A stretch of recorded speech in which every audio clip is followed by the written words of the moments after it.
और देखिए, अरविंद केजरीवाल की तरफ से अपनी गिरफ्तारी को चुनौती दी गई है। दिल्ली के मुख्यमंत्री अरविंद केजरीवाल ने सुप्रीम कोर्ट में अपनी गिरफ्तारी को चुनौती दी है, जो गिरफ्तारी 21 मार्च को हुई थी। इससे पहले हाईकोर्ट का दरवाजा खटखटाया गया था, लेकिन हाईकोर्ट से किसी तरीके की राहत नहीं मिली थी और 103 पन्ने का जो जजमेंट दिल्ली हाईकोर्ट से आया था, उसमें अरविंद केजरीवाल की तरफ से दी गई तमाम दलीलों को खारिज कर दिया गया था। और साथ ही यह भी कहा गया था कि देश के आम नागरिक की तरह ही है वो हैं और ईडी के पास उनकी गिरफ्तारी के लिए पर्याप्त सबूत है, यह भी कहा गया था। और अब देखना होगा कि सुप्रीम कोर्ट इस मामले के अंदर क्या रुख अपनाता है। तो सीधे रुख करते हैं मेरे सहयोगी बलराम पांडे का। बलराम, जरा जल्दी से अपडेट दीजिएगा कि आम आदमी पार्टी अच्छी तरीके से जानती है कि उसके 3 बड़े नेता इस केस के अंदर फंसे हुए हैं और साथ ही इससे पहले भी अगर देखा जाए, चाहे मनीष सिसोदिया का केस हो, चाहे संजय सिंह का हो, अरविंद केजरीवाल का हो या इवन के कविता का केस हो, गिरफ्तारी को चुनौती देने वाली याचिकाओं का हर्ष बहुत सुखद या सकारात्मक नहीं रहा है। तो ऐसे में अरविंद केजरीवाल के लिए कानूनी रणनीति क्या?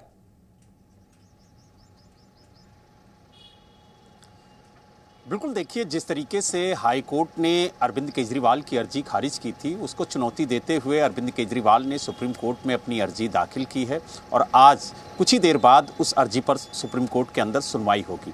हालांकि इस अर्जी में 2 बड़ी बातें अरविंद केजरीवाल की तरफ से कही गई हैं। पहला ये कि जिस तरीके से उनकी गिरफ्तारी हुई है वो पूरी तरह से गलत है और उन्होंने अपनी गिरफ्तारी को सुप्रीम कोर्ट में अब चुनौती दी है।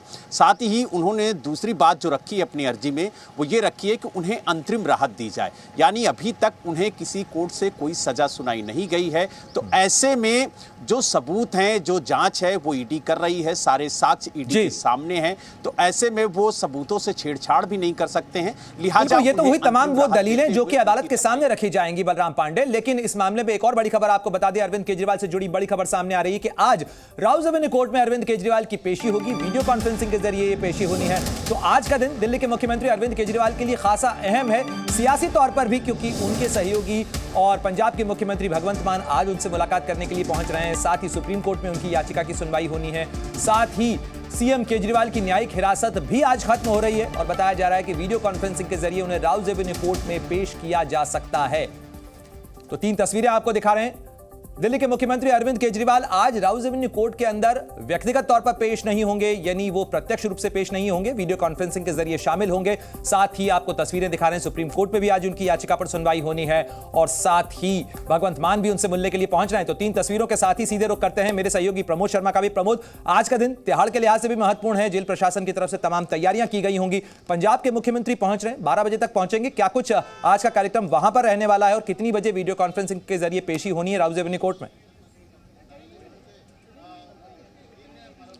देखिए, इस वक्त सबसे पहले अगर राउज एवेन्यू कोर्ट की बात करें तो के कविता को लेकर सीबीआई की टीम जो है वो राउज एवेन्यू कोर्ट पहुंच गई है। थोड़ी देर में जो है के कविता के मामले में सुनवाई होगी, क्योंकि 3 दिन की सीबीआई रिमांड पे थी। अगर सीबीआई को लगता है कि जो जानकारी वो लेना चाहती थी 3 दिन में वो सारी जानकारी मिल गई या फिर उन्हें आगे भी जानकारी की ज़रूरत है, तो उन्हें अपनी रिमांड को जो है फर्दर आगे बढ़ाने के लिए एप्लीकेशन कोर्ट में दे सकती है और किन को क्या जानकारियाँ मिली हैं वो बात जो है कोर्ट को बताई जाएगी।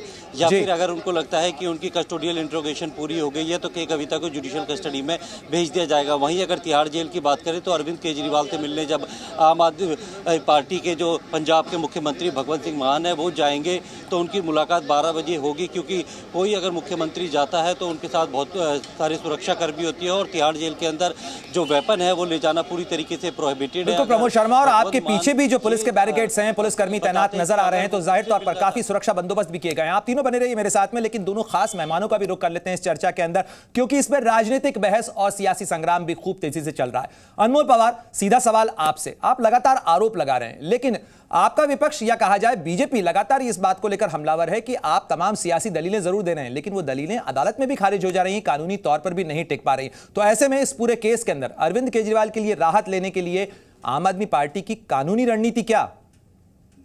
देखिए प्रणय जी, हम बिल्कुल आश्वस्त हैं कि इस तथाकथित शराब घोटाले में पिछले 2 साल में इन्वेस्टिगेशन के बावजूद एक भी पैसे की रिकवरी नहीं हो पाई।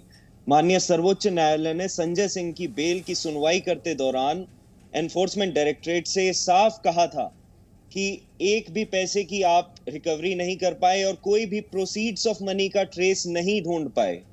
तो ये अपने आप में बहुत ही बड़े ऑब्जर्वेशंस हैं सुप्रीम कोर्ट के द्वारा, और 500 से ज्यादा इनके पास रेड्स कर चुके, 1000 से ज्यादा इनके पास गवाह हैं, उसके बावजूद केवल इनका केस 4 सरकारी गवाहों के बेसिस पे चल रहा है, जिसमें से एक है पी शरद रेड्डी, जिन्होंने 60 करोड़ रुपए की लेकिन रिश्वत अनमोल जी, भारतीय ये जनता तमाम पार्टी दलीलें को जब दिल्ली हाईकोर्ट के अंदर रखी गई थी, चाहे उसकी सर, टाइमिंग, मुझे एक गिरफ्तारी की बात- टाइमिंग हो, मुझे एक चाहे बात- गवाहों की विश्वसनीयता हो, प्रणय जी, मुझे कोर्ट एक ने बात इनको बात तमाम नहीं करने दी। सिरे से खारिज कर दिया था।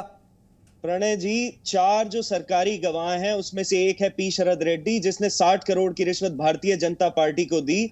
जो शुरू के 11 बयान उन्होंने अरविंद केजरीवाल जी के पक्ष में दिए थे, उसे एनफोर्समेंट डायरेक्टरेट ने रिकॉर्ड पे नहीं लिया, उसे कोर्ट के सामने पेश ही नहीं किया। और वो 12वां बयान जो उन्हें पी शरद रेड्डी को डरा के, धमका के, उनसे रिश्वत लेके अरविंद केजरीवाल जी के खिलाफ लिया गया, केवल वो कोर्ट के सामने पेश किया गया। दूसरे इनके अप्रूवर हैं मगुंथा रेड्डी, जो इनके अलाय पार्टनर टीडीपी से लोकसभा का चुनाव लड़ रहे हैं और मोदी जी नहीं के अनमोल साथ जी, वो लेकिन फोटो आप खिंचवाते ईडी और हैं, बीजेपी को प्रचार दोनों को एक करते साथ हैं। रख रहे हैं। यहां तो मामला आपकी जो शिकायत है वो ईडी और ईडी के केस को लेकर है।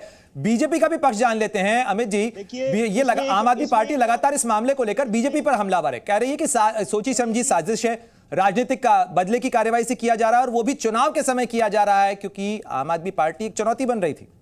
प्रणय जी, एक और मैं छोटा सा इसमें सबमिशन देना चाहूंगा। देखिए, इसी कोर्ट ने जी जी, एक मिनट अनमोल जी सुन लीजिए, अमित जी का भी पक्ष सुन लेते हैं, फिर मैं आपके पास लौटूंगा। आम आदमी पार्टी का हाल कुछ ऐसा है, जो एक डॉक्टर होता है ना, पेशेंट को ट्रीट करने के बाद वो ऑपरेशन थिएटर से बाहर आता है, तो जब पेशेंट के परिजन मिलते हैं तो उनको बोलता है ऑपरेशन सक्सेसफुल, पेशेंट डेड। मतलब कि सुप्रीम कोर्ट की ऑब्जर्वेशंस तो ये कोर्ट करेंगे कि मनी ट्रेल नहीं मिला, मनी की रिकवरी नहीं हुई, लेकिन ये नहीं बताएंगे कि सुप्रीम कोर्ट ने मनीष सिसोदिया जी की बेल को डिसमिस कर दिया है। अब मैं आपके प्रश्न पे आता हूं। आपने कहा कि चुनाव के आसपास ये गिरफ्तारी हुई है। अभी आपने स्वयं चैनल पे दिखाया कि दिसंबर से लेकर जुलाई 2022-23 तक यह सारे स्टेटमेंट्स रिकॉर्ड हुए, जिसमें अरविंद केजरीवाल जी का नाम सामने आया। ऑब्वियसली उन स्टेटमेंट्स को वेरीफाई करने के बाद जांच एजेंसियां नोटिस करती हैं, सम्मन करती हैं। अक्टूबर 2023 में पहला सम्मन आया। नहीं अमित जी, ये टाइमलाइन तो सबको पता है। सीधा सा चार्ज इस चीज को लेकर है कि आप तो सीधे राजनीतिक प्रचार के अंदर घोषित कर दे रहे हैं कि अरविंद केजरीवाल दोषी हैं, और जबकि जो न्यायिक सिद्धांत है वो तो कहता है कि everyone is innocent until proven guilty. तो अभी तो ट्रायल नहीं हुआ, अभी तो ये पूरी प्रक्रिया ही चल रही है।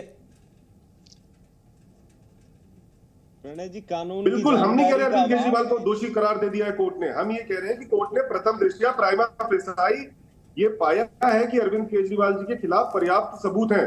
मैं तो अरविंद केजरीवाल जी को उनके द्वारा दिए गए बयानों के आधार पर बता रहा हूं। वही कहते थे ना कि अगर एफआईआर भी रजिस्टर हो जाए तो आपको नौकरी नहीं मिल सकती।